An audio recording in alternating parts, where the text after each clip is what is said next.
लेकिन आजकल बिहार को बदनाम भी कर दिया गया है। बदनाम नहीं कर दिया गया है। आज हमको मीडिया के एक साथी पूछ रहे थे कि नीतीश जी आपको छोड़ करके चले गए, इस पर आप क्या कहना चाहते हैं? हम बोले सुनिए, कौन आया कौन गया ये महत्वपूर्ण नहीं है। महत्वपूर्ण ये है कि बिहार के जो 14 करोड़ लोग हैं उनका जो हक और अधिकार है, रोजी रोटी कपड़ा मकान का सवाल है, अपने खून के आखिरी कतरे तक उसके लिए संघर्ष करेंगे। ये हमारा कमिटमेंट है, ये हमारा संकल्प है। किसी के आने जाने की बात नहीं है, बात है लोगों के हक और अधिकार की, बात है लोगों के लिए न्याय की। और हमारा यह मानना है, हमारी पार्टी की यह मानना है कि अगर हम इस देश को शक्ति देना चाहते हैं, अगर हम बिहार को शक्ति देना चाहते हैं, तो हमको 5 प्रकार के न्याय की स्थापना करनी पड़ेगी। कितने प्रकार की न्याय की स्थापना करनी पड़ेगी? हाथ उठा करके बताइए। अरे डरिए नहीं, आप नेता छोड़े कि ईडी से घबरा जाइएगा।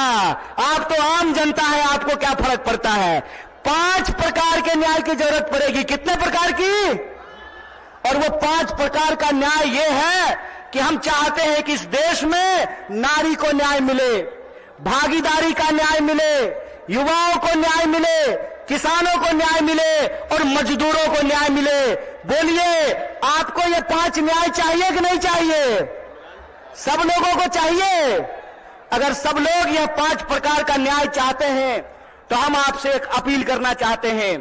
एक बात जान लीजिए, इस देश में कुछ भी, इस देश के आम लोगों को कुछ भी बिना संघर्ष के नहीं मिला है।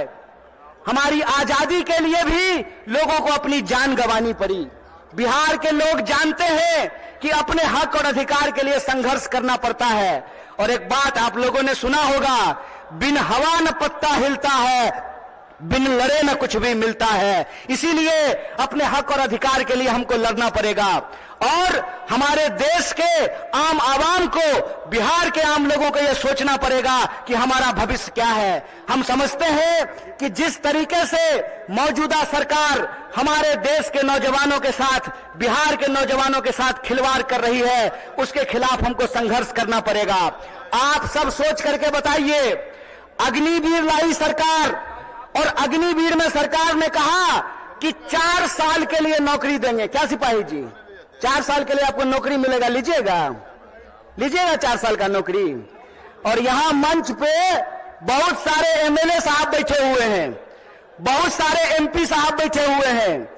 प्रधानमंत्री बनेगा 5 साल के लिए और सेना का जवान बनेगा 4 साल के लिए। बोलिए, बेईमानी है कि नहीं है? ये अगर बेईमानी है तो बेईमान को बेईमान कहना चाहिए कि नहीं कहना चाहिए? चोर को चोर कहना चाहिए कि नहीं कहना चाहिए? ये चोर और बेईमान मिलकर के इस देश के साथ लुटखोरी कर रहे हैं।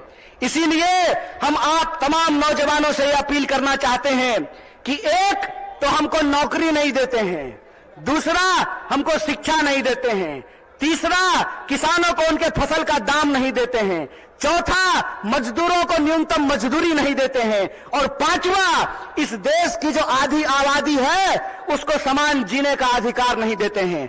मैं पूछना चाहता हूं, डॉक्टर बाबा साहब भीमराव अंबेडकर ने संविधान बनाया, कांग्रेस पार्टी ने संविधान बनाया, और उस संविधान की ताकत यह है कि डीजीपी का वोट एक होता है ना? क्या बोलिए सिपाही जी, घबराइए नहीं, डरिए नहीं।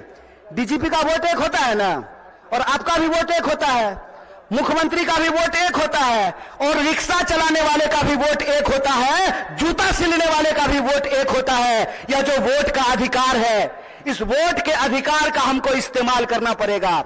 अगर वो हमारे वोट का इस्तेमाल कर रहे हैं अपने बच्चों का भविष्य बनाने के लिए, तो आपको अपने वोट का अधिकार का इस्तेमाल करना पड़ेगा अपने बच्चों का भविष्य बनाने के लिए। और आपको इस सवाल का जवाब इस देश की हुक्मरान से पूछना पड़ेगा कि आप एमपी बनिएगा 5 साल के लिए, आप मिनिस्टर बनिएगा 5 साल के लिए, आप प्रधानमंत्री बनिएगा 5 साल के लिए, और हमको सेना में देखिएगा 4 साल का नौकरी, या नौकरी हमको बर्दाश्त नहीं है। हमको आपको परमानेंट नौकरी देना पड़ेगा, ठेके की नौकरी बंद करनी पड़ेगी। और जिसको परमानेंट नौकरी मिला हुआ है, जिसको परमानेंट नौकरी मिला हुआ है, अगर नेताओं को पेंशन मिल सकता है तो आपको शिक्षकों को भी पेंशन देना पड़ेगा, आपको सरकारी नौकरियों में भी काम करने वाले लोगों को पेंशन देना पड़ेगा। अगर इस देश के पूंजीपतियों का 12 लाख करोड़ कर्जा माफ किया जा सकता है तो आपको किसानों का कर्जा माफ करना पड़ेगा, उनके फसल का पूरा दाम देना पड़ेगा। अगर इस देश में सबको न्यूनतम मजदूरी मिल सकती है तो हम कहते हैं कि मजदूरों को भी न्यूनतम मजदूरी देना पड़ेगा। रोज बरोज नया जो है ड्रामा गढ़ करके लोगों का अधिकार ये छीन रहे हैं। आप लोग वो जादूगरी देखे हैं ना, कि जादूगर इधर से कहेगा गिली गिली पम पम छू और पॉकेट से कबूतर निकाल देगा। टीवी आजकल हमारे साथ वही कर रही है।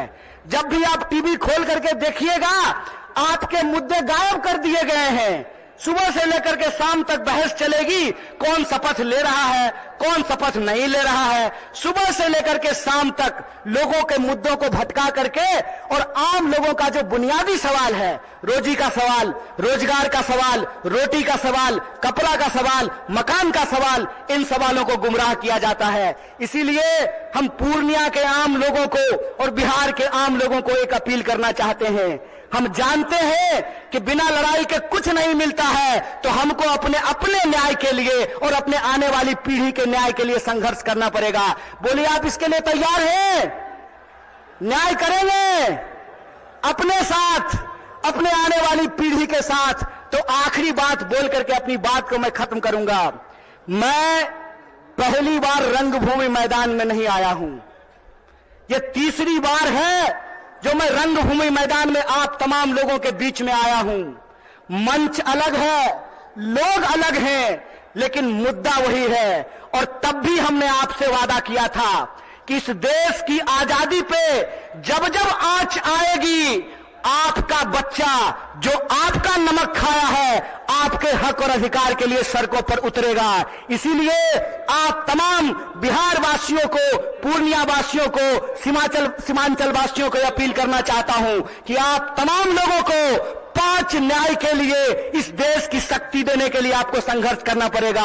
और इस संघर्ष में अगर हम संघर्ष करेंगे तो जरूर जीतेंगे। इन्हीं शब्दों के साथ अपनी बात को खत्म करूंगा।